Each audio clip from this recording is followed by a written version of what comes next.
So I've talked a lot about how important I think empathy is. And I think that kind of goes without saying, right? Everybody has a good sense that being empathetic, trying to understand other people is inherently a good thing. Where it becomes really hard is in practice, right? Particularly when it's empathizing with somebody that you don't like, somebody that you feel like is causing unnecessary suffering in the world. I've found personally, and I think from others, that that's particularly hard. The intuition says, I don't need to understand that person. I just need to stop them. I need them to change. I need to fix them. And I get that completely.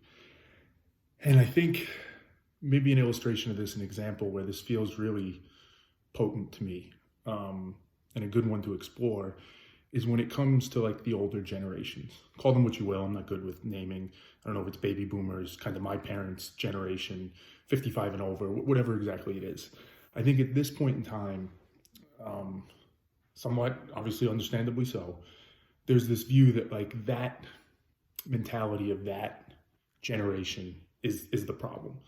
You know, there's phrases thrown around, people that kind of implicitly or explicitly supported the patriarchy or white supremacy or just the more traditional way in which we functioned as humans and as a society. They are the living remnants of that, for better or for worse. And I think, again, somewhat understandably so, there's this sentiment of, A, we need to hold them accountable. Like, you need to get your shit together and be better. And B, that it needs to change. Like, the way it was, we need to be a different way. So they need to either get on board or get off the bus because, like, we're moving forward. And again, I understand that completely. What I think is interesting is when you try and interject empathy into it. And I understand why people struggle, because even as I say these words, my fear is some people are going to hear them and think that I'm making an excuse, or that I'm trying to, like, I feel bad, like I'll pour the old generation and what they're going through now, and that's bad, because poor them. What about all the people that suffered? And listen, that's what empathy is. Empathy, grace, these are all beautiful words that I think are beautiful for a reason. It doesn't excuse what's been done. It doesn't dismiss suffering that's happened to marginalized people or other people. It just tries to understand it. Empathy says, we're all humans. Let me try and connect and understand why.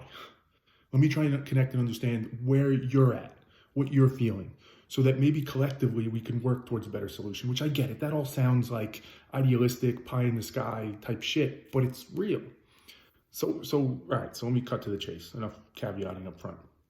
What I find myself thinking sometimes is, in some ways, it probably is difficult for somebody that's pick an age, 65, 70, whatever.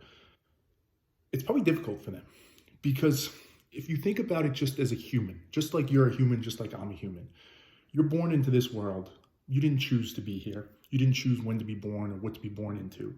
And at a very young age, you are a sponge. You are just waiting for inputs to create the person that you are. Not completely, right? Some people have spiritual views and think we have like divine purpose. Some people would say genetics comes into play. Got it. All that probably true. But even that, you didn't choose any of that. You're just here, and now your life experiences and those other things start to form who you are.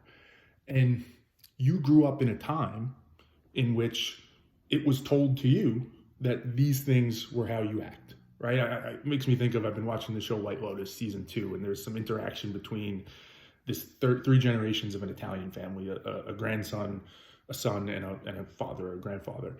And there's a lot of interactions between the son, who's the youngest, and the dad and the granddad about like the patriarchy and cheating on your wife, or being dismissive of women, or just the inherent privilege that comes with being a man and a white man.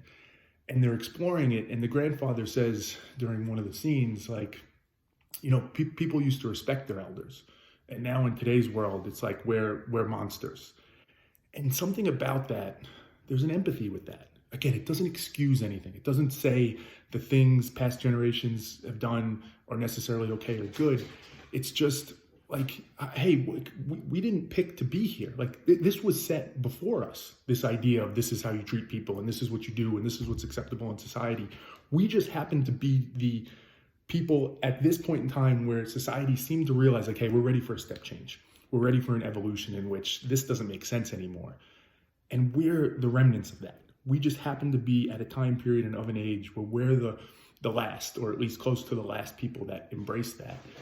And there's got to be some like, I don't know, like, what was I supposed to do about this? Like, it's anybody could have ended up here. You could have ended up here had you been born in a different circumstance, right? And the sense of like, I'm just a person trying to figure out life in the world just like you. And I get it, some bad stuff's happened, and I get it, I have a responsibility now to be better maybe. But the way in which they're demonized at times, I could see that feeling unfair. And I'll use that unfair word. And I get how loaded that is and how triggering that might be. And I don't say it again to excuse them, I say it to understand it. If we want life to get better, if we want society to get better, we need to consider everybody in it and what they're actually experiencing and what they're going through. And I think trying to truly put yourself in their shoes to say, like, why are they resisting so hard? Not everybody, obviously, but why is there such like divisiveness? Why is there this idea of like the new age and the new way of living is a problem? And why do we see so much resistance and conflict between the two? I think part of it is that sentiment of like, what do you want from me? Like, I was told to do this, I did it, and now all of a sudden the world changed on me and people are like, how dare you have done that? Like, had you told me when I was 5, maybe I would have done something differently, but nobody told me. And listen, there is certainly, I believe, a responsibility for people of any age, any generation, slavery times, civil rights times, today, the medieval times, doesn't matter to me. I think one of our responsibilities that comes with having consciousness is the ability to rise above and transcend and not just accept what's given to you, but actually try and understand, using empathy, among other things, at a very human level, what seems like the way we should treat people. So I do think everybody has a responsibility to rise above their time in life and try and be better. That is absolutely true, but it is hard. And I think maybe a good illustration of that is it's certainly possible there's a time 50, 100 years from now where the same people that are younger, that are so aggressively going after the establishment, if you will, or that older generation and that way of living, it is entirely possible that 50, 100 years from now, a younger generation looks at them and says, what's wrong with you, you dinosaur? Like, how could you possibly have thought the way to make the world better was to attack people, to be aggressive, to make it a battle, to make it a war? And I'm not saying everybody does that, obviously, but I think the point isn't to say who's right or wrong. The point is to say the importance of empathy. If you could put yourself in that person's shoes, you can imagine it for you, and you can start to question and say, what are the things that I'm just taking for granted and assuming is the right way to act, and assuming I have some moral high ground or I'm okay to do this, that maybe in hindsight, other people will look back and say, how could you have done that? How could you have not realized there was a better way? And I think it's entirely possible that we look back on this period and say, good that we started fighting for progress and all the things that help to drive more equality and inclusivity in the world. But the right approach to it, maybe that wasn't it. Maybe thinking that just attacking people and trying to tear down, although understandable, wasn't the optimal approach. And I just think there's so much benefit to swimming in that and not letting our emotions, as hard as it might be and as justified as it might be at times, to just override and say, that person bad, that way of living bad, I don't want to understand it, I don't care about it, and to feel like the way I'm doing it is definitely the right way.